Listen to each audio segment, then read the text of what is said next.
How I got abs fast, no BS. If you are still doing endless crunches on your bedroom floor wondering why your stomach looks exactly the same as it did 6 months ago, you have been lied to by the fitness industry. Getting visible abs is not complicated, but they make billions keeping you confused, buying useless supplements, and following programs that do not work. I am about to break down the exact system I use to get abs faster than I ever thought possible. No fluff, no gimmicks, just real science and real strategy. And before we dive in, if you want my exclusive 30-day fitness plus creatine combo guide that I personally used throughout this transformation, drop a comment below saying ready and I will send it directly to you. Now let us get into exactly how this works. The uncomfortable truth about abs and fat loss. Let me start with something that might sting a little bit. You probably already have abs right now. Underneath whatever layer of body fat you are currently carrying, there is a set of abdominal muscles waiting to be revealed. The problem is not that you have not done enough of workouts or that you need some secret exercise. The problem is that you have been approaching this entire goal completely backwards. Getting visible abs comes down to exactly two non-negotiable factors working together simultaneously. The first factor is having actual abdominal muscle mass that is worth revealing. The second factor is being lean enough for those muscles to become visible through your skin. If you are missing either one of these components, you will never see the results you are chasing. You could have the lowest body fat percentage in your gym, but if your muscles are underdeveloped, you will just look skinny and flat. On the flip side, you could have incredibly strong, well-developed abs, but if they are covered by a layer of body fat, nobody, including yourself, will ever know they exist. Now let us talk about fat loss because this is where most people completely derail their progress.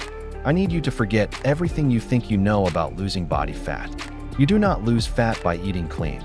You do not lose fat by avoiding carbohydrates. You do not lose fat by intermittent fasting or drinking apple cider vinegar or taking fat burner supplements. You lose fat by being in a caloric deficit, which means you consume fewer calories than your body burns on a daily basis.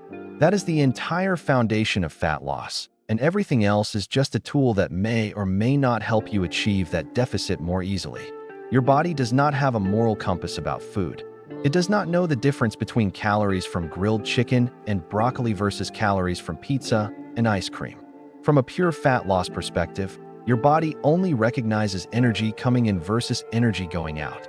If you eat fewer calories than you burn, your body will pull from stored energy to make up the difference.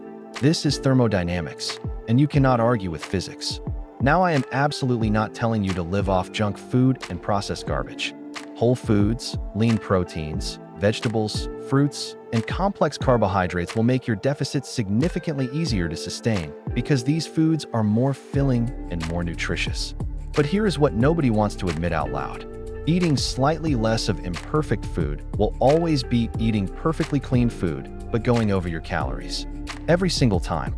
The deficit is what creates fat loss, not the perceived cleanliness of your plate. Calculating your calories and macronutrients. So how do you actually figure out how many calories you should be eating? This is where most guys completely guess and then wonder why their results are inconsistent. You need to know your maintenance calories, which is the number of calories your body burns each day to maintain your current weight. I recommend using a total daily energy expenditure calculator, which you can find linked in the description below. Here is the critical mistake most guys make. They see their maintenance number and immediately slash 500 to 1,000 calories, thinking that more aggressive equals faster results.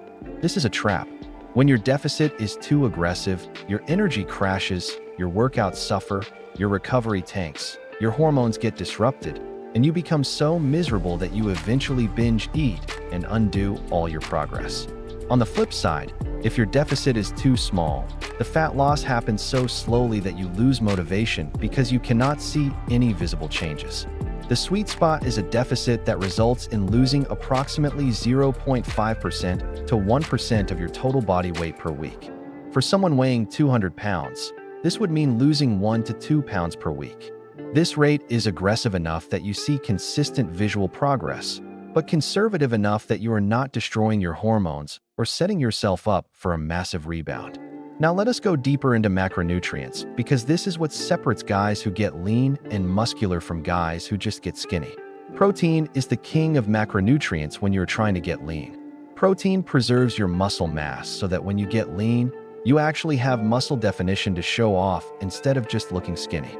Protein has the highest thermic effect of food, meaning your body burns more calories digesting protein than fats or carbohydrates. Protein is also the most satiating macronutrient, keeping you full longer and making your deficit more tolerable. I recommend consuming approximately 0.8 to 1 gram of protein per pound of body weight every single day. If you weigh 180 pounds, that means eating somewhere between 144 to 180 grams of protein daily. Chicken, turkey, fish, lean beef, eggs, Greek yogurt, cottage cheese, and whey protein powder are all excellent options to hit this target. For fats, I recommend keeping your intake at approximately 0.3 to 0.4 grams per pound of body weight. Fats are essential for hormone production and brain function. The remaining calories after protein and fats should come from carbohydrates. Carbohydrates are your body's preferred fuel source for intense exercise, and having adequate carbs will ensure your workouts remain productive. Do not fall for the low-carb propaganda unless you have a specific medical reason to avoid carbohydrates. The cardio myth that keeps guys fat. Now we need to talk about cardio because the misinformation in this area is absolutely out of control. Most guys believe they need to spend hours on the treadmill or elliptical every single day to get abs. They grind away, dripping sweat, celebrating when the machine says they burned 400 calories. And then they wonder why they still do not have visible abs after months of this torture. Here is the truth about cardio that will set you free. Cardio is not a requirement for fat loss. Cardio is simply a tool that helps you create or expand your caloric deficit. Nothing more, nothing less. If you can create your deficit entirely through food, you technically never have to do cardio at all. Many bodybuilders and physique athletes have gotten shredded without excessive cardio just by managing their food intake precisely. However, cardio can be useful when used strategically. Let us say your maintenance calories are 2,500 and you want to be in a 500-calorie deficit. You have two options. Option 1 is to eat 2,000 calories and do no cardio. Option 2 is to eat 2,200 calories and burn 200 calories through cardio, still putting you at a net 2,000. Both options achieve the same deficit, but option 2 allows you to eat more food while still losing fat at the same rate.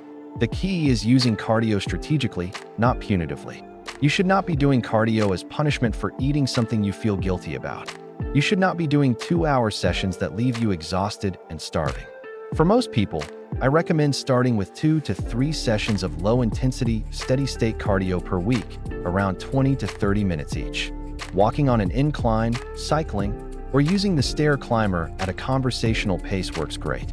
Save cardio as a tool you can increase later rather than starting at maximum volume with nowhere to go. Training your abs like actual muscles. Now let us talk about the training side, which is where guys make the most ridiculous mistakes. I used to spend years doing those high-repetition bodyweight routines from YouTube and Instagram. 30 seconds of bicycle crunches, 30 seconds of flutter kicks, 30 seconds of mountain climbers, repeat 4 times. And I wondered why my abs never looked any different. Here is what I did not understand. Those routines are designed for muscular endurance, not muscular growth. When you train a muscle with low resistance for high repetitions, you are improving that muscle's ability to perform work over an extended period, but you are not giving the muscle a reason to actually grow larger. Your abs are muscles just like your chest, your back, and your legs. And just like those muscles, your abs need progressive overload, sufficient resistance, and adequate intensity to grow. Would you expect to build a massive chest by doing hundreds of push-ups every day with no added weight? Of course not. You would load up a barbell and progressively increase the weight over time. Your abs deserve the exact same training approach. If I could only choose one exercise to build my abs for the rest of my life, it would be cable crunches without hesitation. Cable crunches allow for precise progressive overload, meaning you can add weight in small increments over time and track your progress objectively. They target the entire rectus abdominis through a full range of motion when performed correctly. To perform cable crunches properly, set up a rope attachment on a high cable pulley. Kneel facing the machine and grab the rope handles, bringing them down beside your head.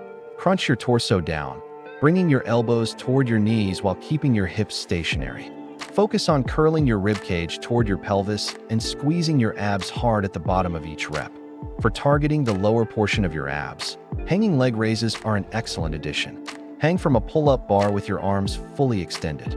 Raise your legs in front of you while actively thinking about bringing your pelvis up toward your ribcage. Control the descent slowly rather than swinging or using momentum. You do not need to train your abs every single day. I recommend training your abs 2 to 3 times per week with 2 to 3 hard sets per exercise taken close to muscular failure. Track your weights and reps and aim to get stronger over time, just like any other muscle group. Recovery, supplements, and common mistakes.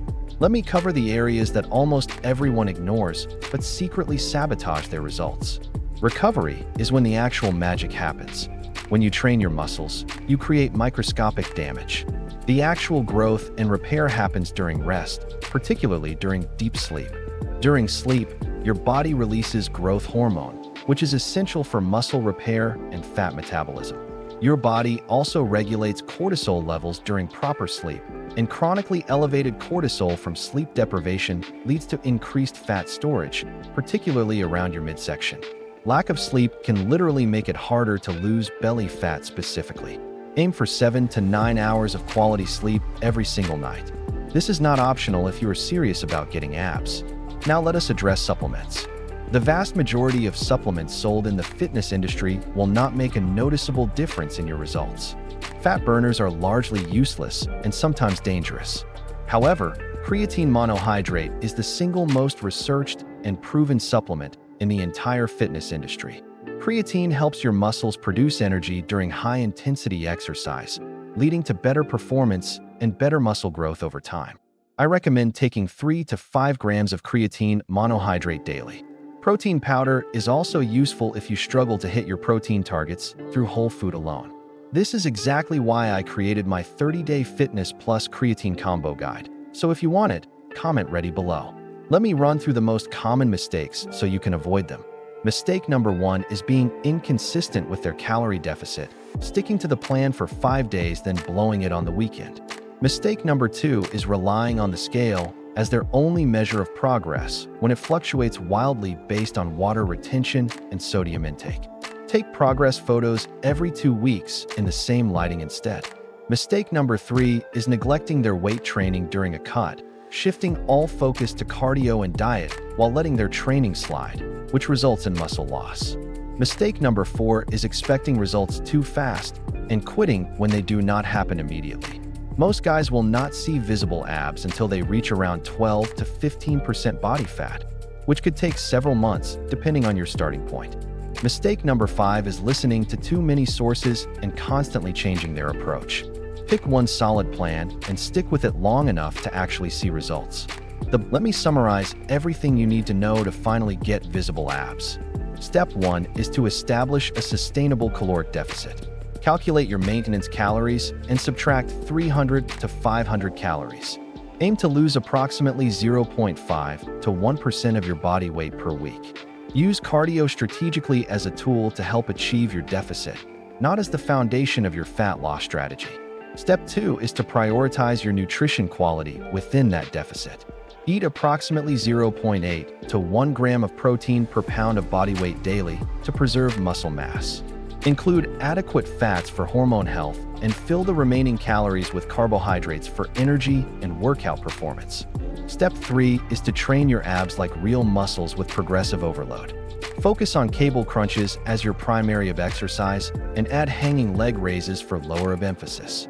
Perform 2 to 3 sessions per week with 2 to 3 hard sets per exercise taken close to muscular failure. Track your weights and reps and aim to get stronger over time.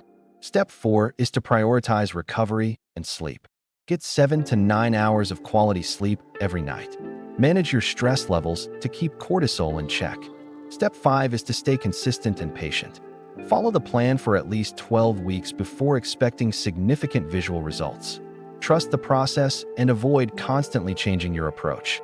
If you want my exclusive 30-day fitness plus creatine combo guide that walks you through exactly how to implement everything I have discussed, including workout templates, nutrition targets, and supplementation protocols, comment ready below and I will send it to you. If you found this video valuable, smash that like button because it helps the algorithm share this content with more people who need to hear it. Subscribe to the channel if you want more no-nonsense fitness content that actually helps you get results. Thank you for watching this entire video. The fact that you made it to the end tells me you are serious about making a change, and that puts you ahead of 90% of people who will never take action. Now go apply this information and build the physique you deserve. I will see you in the next one.